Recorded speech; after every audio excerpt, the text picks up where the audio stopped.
spend more time on social media than we probably should. But for some users, sites like Facebook, Twitter, and Instagram can become a troubling obsession, causing them to lose touch with reality. Maria Villarreal takes us to a place where young people are getting help for their social media addiction. I was struggling with severe depression and anxiety. 17-year-old David Mayer from Ohio says he felt constant pressure from his parents to be perfect. Overwhelmed, he started using drugs. He also got lost online for up to 4 hours a day. I felt like with all of my posts, I would create this false character of who I was. What I thought was the perfect version of myself, what I wanted to be, which is this young, funny, attractive guy. And obviously, I was kind of neglecting the fact that I did have a lot of sadness within me and a lot of loneliness. David became withdrawn and stopped talking to his parents until they took matters into their own hands. I got woken up 4 a.m., just two guys with my bags packed, and I was pretty frightened at first, but I mean... Did you know these guys? No. My parents had hired them to take me here. They forced David into the Paradigm Malibu rehab facility for 30 days to treat his social media addiction. No cell phones or internet surfing allowed. 50% of teens say they feel addicted to their mobile devices, and studies show teens who spend more time on social media are more likely to report mental health issues than those who spend less time on the sites.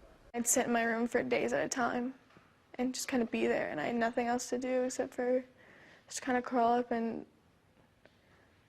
go on social media. 17-year-old Arizona native Caitlin Walker is also seeking treatment at Paradigm.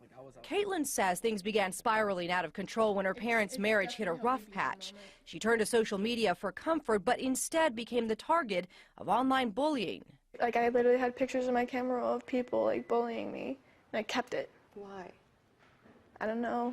It was just kind of like confirmation that I wasn't good enough. If you know that Instagram and Twitter and Facebook are causing you all this pain, why do you keep going back to it then? It's hard to detach and realize that it's a really negative part of your life. Paradigm says its program, which includes therapy and reconnecting with the outdoors, has an 80% success rate. It can cost upwards of $50,000, but some insurance companies do help cover the expense. After 30 days, Caitlin isn't ready to delete her profiles, but she's now learned. You have the power to block someone or delete them or not look at it. And I think when I was in that situation, I didn't feel like I had the power to do that. David now fills his time playing basketball and reading. His program might be over, but his journey is just beginning. I plan on deleting my Twitter, deleting my Snapchat. I know now that I'm not going to create this false character. I just need to give more time for myself. Mireya Villarreal, CBS News, Malibu, California. Studies show that out of the entire U.S. population, at least 81% of us are using social media.